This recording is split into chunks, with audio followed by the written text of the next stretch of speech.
कल मैं मर जाऊंगा, तुम क्या करोगे?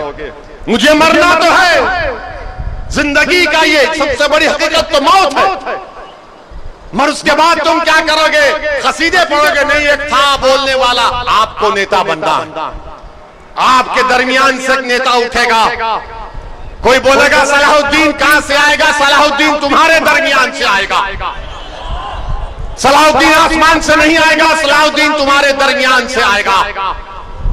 तुम्हारे दरमियान से बहादुर निकलेंगे, मगर शर्त यह है कि तुम अपने फैसलों पर भरोसा करो। आज डरने और घबराने की आपको जरूरत नहीं है। लोग बोलेंगे वोट खड्डे में गिर रहा है, तो बोलो ये खड्डे को हम भर रहे हैं, हम खड्डे को भर रहे हैं। जब ये खड्डा भर जाएगा तो हम अपनी इमारत को बनाएंगे इंशाअल्लाह ताला। ऐसी इमारत को आप बनाएंगे जब मैं जिंदा नहीं रहूंगा, आप जिंदा नहीं रहेंगे। शायद मेरी हड्डियां जमीन में चूकना-चूर हो जाएंगी, मगर लोग तो याद करेंगे कि हाँ 50 साल पहले हमारे बुजुर्गों ने एक फैसला लिया था, तब जाकर हमने इस आलीशान इमारत अपने इत्तेहाद के ऊपर कायम की थी। याद रखिए, जो लोग आज बुलडोजर से घर तोड़ रहे हैं, कल इंशाअल्लाह ताला उनका घर वीरान हो जाएगा, खंडर बन जाएगा। जो लोग ताकत के बलबूते पर जाने ले रहे, तुम्हारी भी जान अल्लाह लेगा एक दिन इंशाअल्लाह ताला। तुम जो डर पैदा कर रहे हो, यकीन जानो कुदरत तुम्हारे दिलो दिमाग में खौफ को पैदा कर देगा।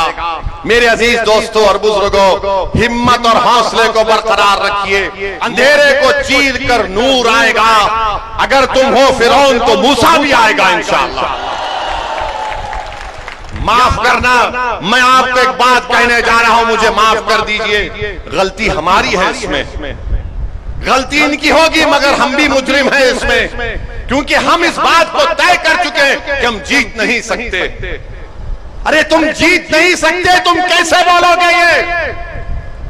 अगर तुम ये अपना मिजाज बना लियो कि मैं जीत नहीं सकता, तो करबला के रेगजारों से आवाज आ रही है।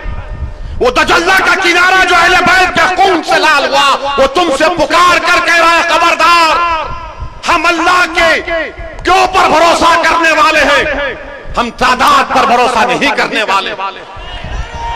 अगर आज आप यही फैसला करेंगे हम नहीं जीत सकते, तो याद रखो खुदा उन्हीं का हाल बदलता जो अपने आप को बदलना चाहते। मेरे भाई, कदम तो उठा कर देखो, अपने दुआओं को आजमाने का वक्त है, उठाओ कदम, अपने दुआओं को आजमाने का वक्त है। जीत हार तक फैसला तो रब्बे करीम करेगा, मगर अगर हम फैसले कर लेंगे नहीं जीत सकते, तो फिर कब जीतोगे? कब जीतोगे बताओ? जब हम खत्म हो जाएंगे।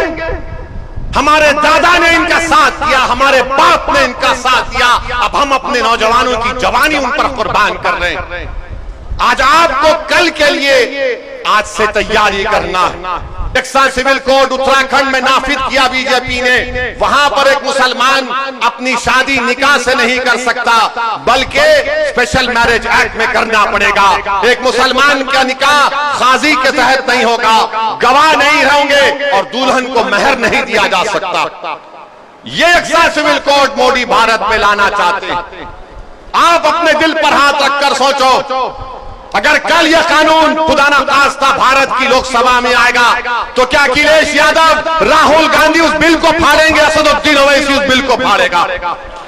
यह आपको सोचकर फैसला लेना है। और ये इंडिया अलायंस जो बनाया गया है, महाराष्ट्र में 48 लोकसभा की सीटें, कितने हैं? 48।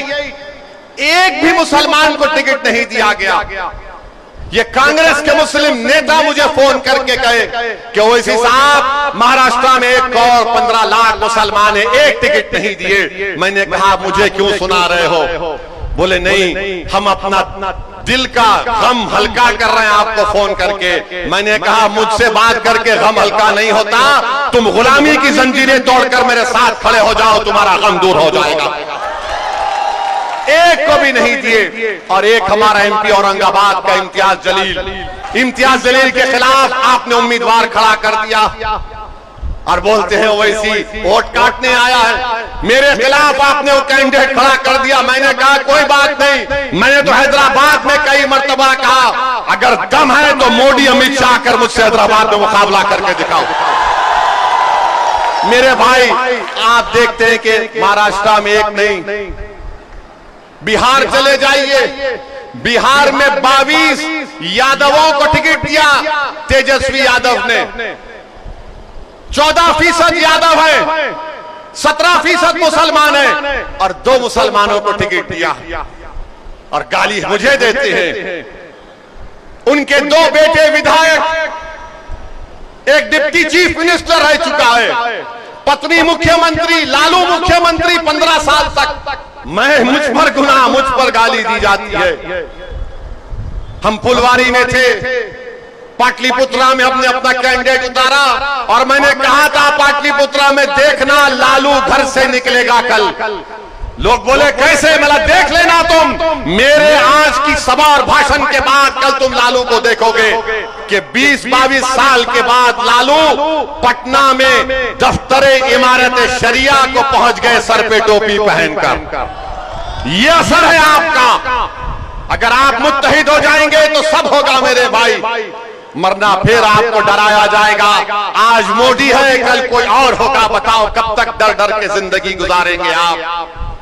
मेरे अजीज दोस्तों और बुजुर्गों, उत्तर प्रदेश में आप देखते हैं कि समाजवादी पार्टी ने 62 लोकसभा के उम्मीदवार उतारे। कितने मुसलमान हैं? 4। 62 में सिर्फ 4 हैं और आजमगढ़ से लेकर फिरोजाबाद तक अखिलेश यादव के